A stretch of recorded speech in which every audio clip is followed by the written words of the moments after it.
कश्मीर वादी के हर एक ज़िले से सेब की काश्त की जाती है, जिसमें शोपियान अव्वल दर्जे का सेब काश्त करने के लिए माना जाता है। डायरेक्टरेट ऑफ हॉर्टिकल्चर कश्मीर ने एक रिपोर्ट के मुताबिक 2020-21 में शोपियान 2,13,441 टन सेब प्रोड्यूस करने में दूसरे नंबर पर रहा। वहीं दूसरी तरफ हर साल ये काश्तकार अपने बागों में तरह तरह की बीमारियां फूट पड़ने से मुतासिर होते हैं। कभी सालाबारी, कभी लीफ माइनर डिजीज़, तो कभी किसी और बीमारी का खतरा लाक होता है।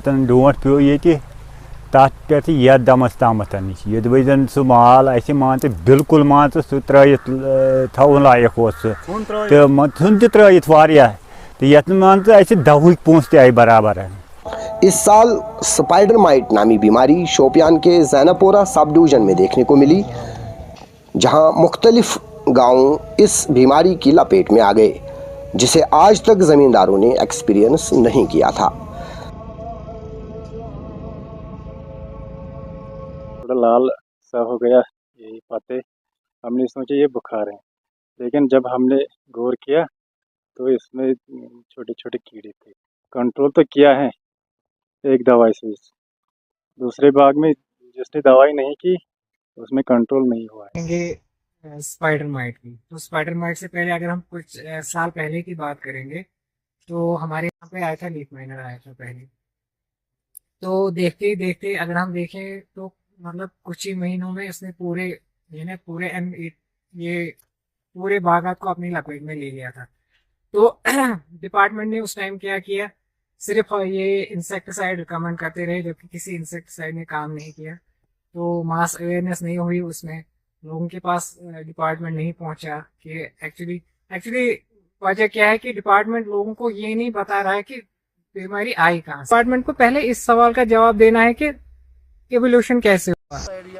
माहिरीन का मानना है कि ये नई बीमारी इम्पोर्टेड रूट स्टॉक और पौधों के मवाद के जरिए से मुतारिफ कराई गई है।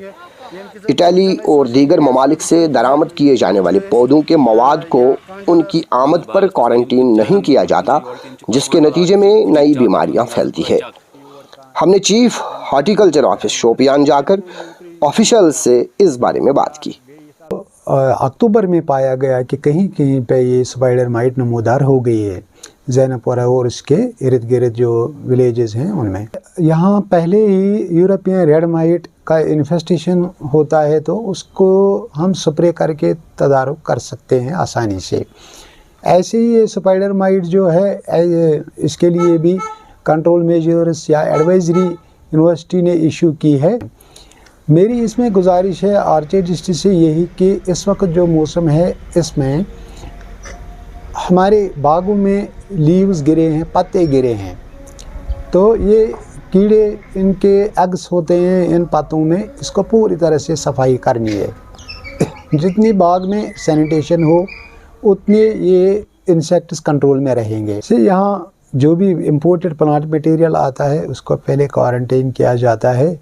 ऐसी बात नहीं है कि हमारे डिस्ट्रिक्ट में क्वारंटाइन सेंटर नहीं है, मगर जहाँ भी जो भी ये प्लांट मटेरियल सप्लाई होता है उनको पहले क्वारंटाइन किया जाता है, तभी ये यहाँ हम प्लांटेशन उनकी करवाते हैं। अलबत्ता अब लोगों से ये गुजारिश है कि खुद भी लोग ये आर्चर्डिस्टस प्लांट मटेरियल बाहर से कहीं से लाने की कोशिश करते हैं, उनमें गारंटी नहीं होती है कि क्वारंटाइन हुआ है कि नहीं हुआ है।